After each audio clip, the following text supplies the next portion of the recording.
This is a Father's Day tribute to the men that I have known and had the opportunity to grow with and benefit from at Mount Zion Baptist Church in Seattle, Washington. This is a Father's Day tribute. Great is thy faithfulness, O God, my Father. There is no shadow of turning with thee. Thou changest not, thy compassion, they fail not. As thou hast been, thou forever will be. Father's Day, great is thy faithfulness. All right. Okay, you guys, listen up. Men to recognize and the women beside them. To quote that great prophet, it is a man's world. Yes, it is a man's world, but it would be nothing without a woman or a girl. Ow! The great prophet James Brown, actually, the great singer, musician, great entertainer, hardest working man in show business. I'm going to start with perfect people, and then I'm going to go with the others. So let's see, starting with the perfect people. There was Jesus. Let's see. There was the Prince of Peace. The Mighty Conqueror. Yep. I remember him. Yep. The King of Kings. You remember him? We ain't talking about somebody trying to be the king today. We're talking about the King of Kings. Mary's baby. Do you remember that child? Mary's baby. Perfect people we're talking about now. Lord of Lords. The Son of God. The bright and morning star. Oh, Jesus the Christ. That's the only one. So that's the only perfect one. So if you hear some other people in this other list that you don't like or you know something about, well, this is the non-perfect list. We have finished the perfect list. Only thing left is the non-perfect list. All right. We're going to start out with celebrating Reverend Dr. Samuel Berry McKinney. 50 plus years out here in this great vineyard in the great Northwest. Oh, the mighty man, the more powerful, the mightier the man, the more powerful the woman in his corner. Louise Jones McKinney, Dr. Laura Ellen McKinney, Rhoda McKinney Jones. Mrs. McKinney created a $100,000 scholarship before she left Mount Zion. She made it so we could give out $100,000, and her goal was to create an endowment. Brilliant plan. We need to get back to that. Mrs. Nora Hatter, who was beside the Reverend for many of those years. The Reverend Dr. Laverne C. Hall, the Reverend Dr. Laverne C. Hall. Give up some love, the Reverend Dr. Laverne C. Hall. Alma Horton, feeding folks. Alma Horton, feeding folks. He was a lady who would feed folks. If nobody would help her, she would still go out and take food to the sick and shut in. She would cook it and take it. No ceremony, no celebration, no budget. She just did it. That's the kind of servants that God calls. Anyway, Doc was smart.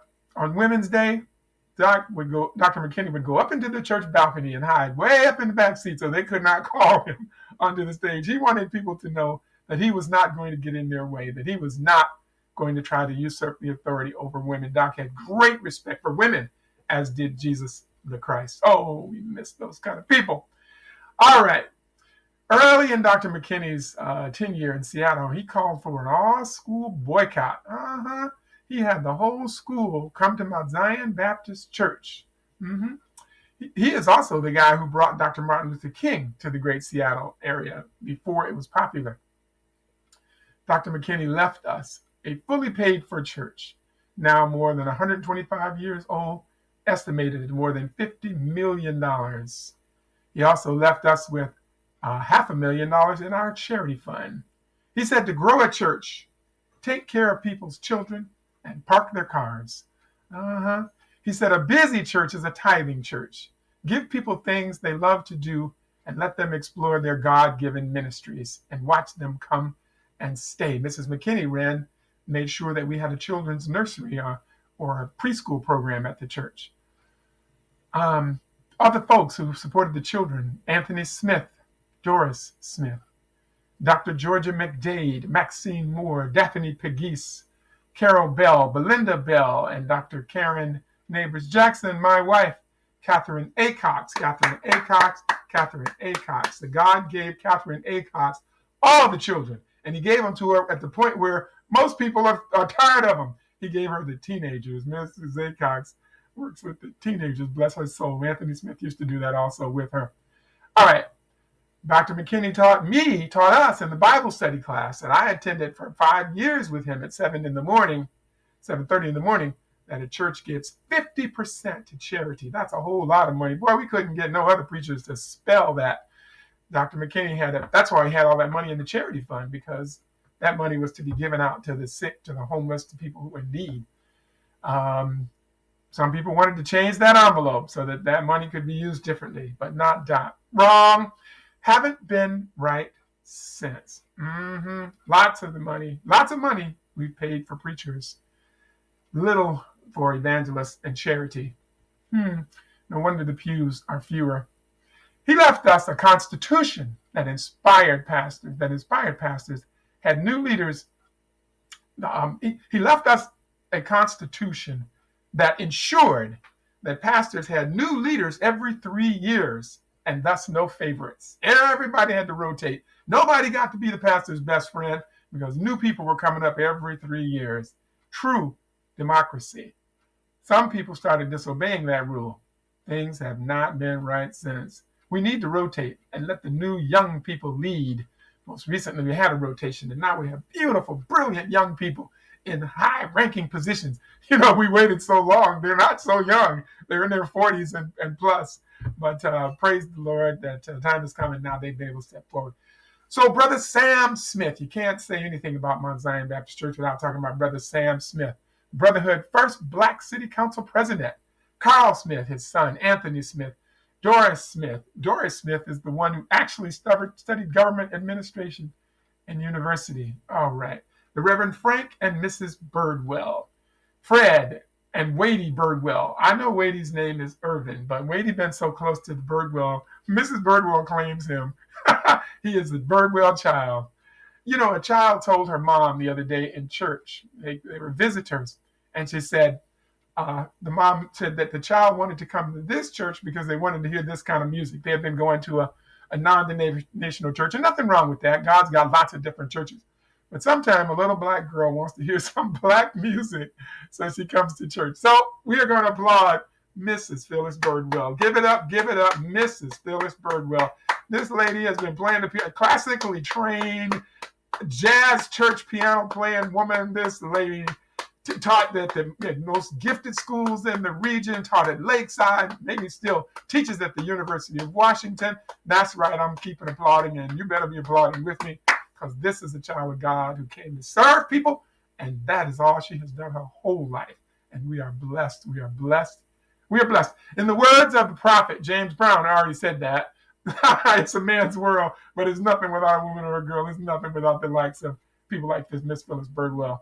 You know what? We have paid preachers. I'm telling our business now. We have paid preachers $100,000, $200,000, and more.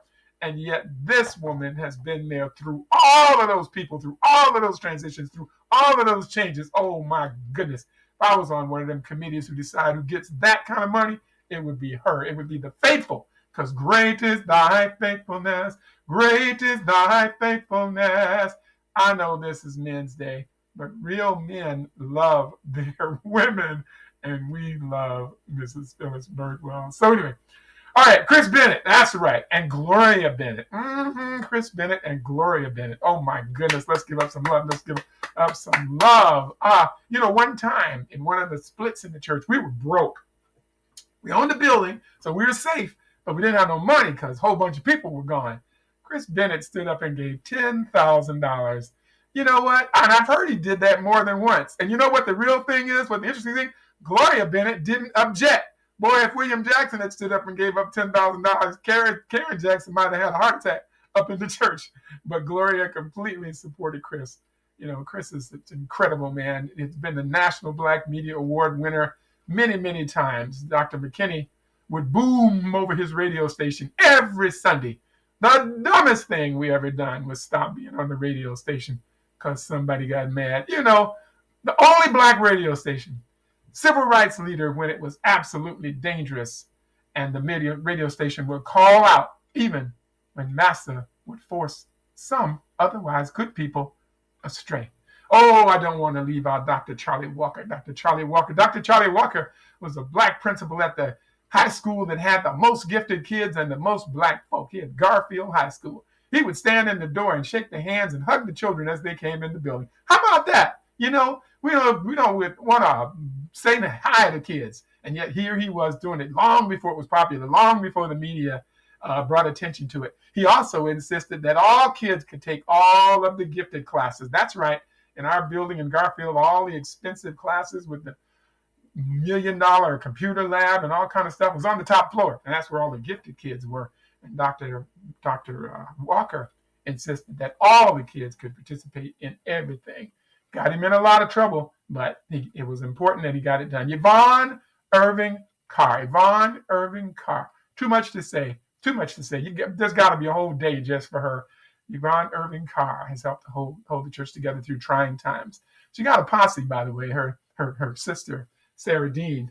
And in the background, they got Kia Franklin if they really need heavyweights. Great is thy faithfulness. Great.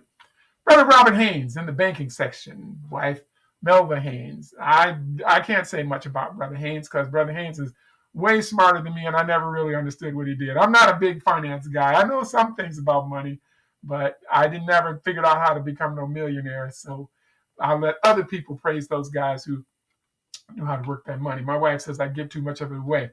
Anyway, the Reverend Paul Edwards. The Reverend Paul Edwards. God puts great, seasoned, intelligent, quiet people in the right place and in our midst.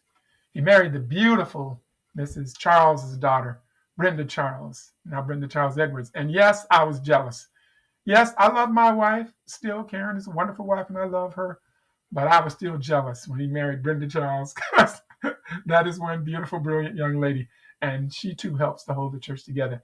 That's right, it's Father's Day, and all good men support and love the women in their lives. Chief Harry Bailey. Chief Harry Bailey. Now, not everybody's going to like a police chief, okay? So let's start out with that, especially not black folks, because we haven't always had the greatest experience with police, okay? But you got to give this man applause because he is a black man who became the chief and survived 500 white men with guns every day. Think about that. Every day he had to go to work. It was 500 white men with guns, and he survived. So if you don't give him nothing but that, you got to give him something. You got to give Brother Bailey something. Brother Lynn French, world-class architect, builder, consultant, married the beautiful Diane French. You know what? I'm beginning to think all the women at Mount Zion are beautiful because all these guys married to all these beautiful girls. None more beautiful than my own. But nonetheless, that Brother French and Sister Diane, you understand what I'm talking about. Brother Ron Sims, first black county executive. Oh, immediately voted. The county immediately voted to take away all the discretionary fund so he wouldn't have no money to spend, fearing that he would try to help somebody. Now, the interesting thing is he got elected because the man was out on the streets at night helping homeless people get fed and get off the street on his own. No budget, no plan, no project. It's just what he did. And we elected him county executive. Should have been governor. Wonderful man, Ron Sims. Brother Norm Rice, first black mayor, married to Constance Rice. Bruce Harrell, we claim him. Yep, we know where his heart is. One of the hardest working men in government. I guess I can go back to James Brown. One of the hardest working men in show business, Bruce Harrell. One of the hardest working men in government. You can just look at him. He is so devoted to that job. He is so trying to make the world a better place for people. We need more folks like that. Brother Eddie Rye Jr. Eddie Rye Jr. I always call him the original Black Panther. But Eddie is so politically correct. He says he wasn't a Panther, but he fed them. And I said, well, you know what? Jesus fed folk too. Brother Eddie Rye. Oh, we need more people like that, willing to stand up for righteousness, willing to stand up for those who can't support themselves. Eddie Rye Jr. Dr. Norwood Brooks, married to Sister Vi Brooks. Wonderful man. Not a member of Mount Zion, but just has to be mentioned. Dr. Norwood Brooks. He's got a book out, by the way. Look him up. It's on Amazon. Dr. Norwood Brooks. The Reverend Dr. Robert L. Manaway. Wade in the water, children, wade in the water. God's gonna trouble the water. Wait. Why on earth would Dr. Manaway, with his big old church full of people, want to take on the task of, I don't know, I don't want to say herding cats, but trying to help us at Mount Zion struggle through some challenging times? The Reverend Dr. Robert L. Manaway. Oh, and we are just so blessed that he has come. That God has sent him. That's the only way somebody would come, is if God sent him.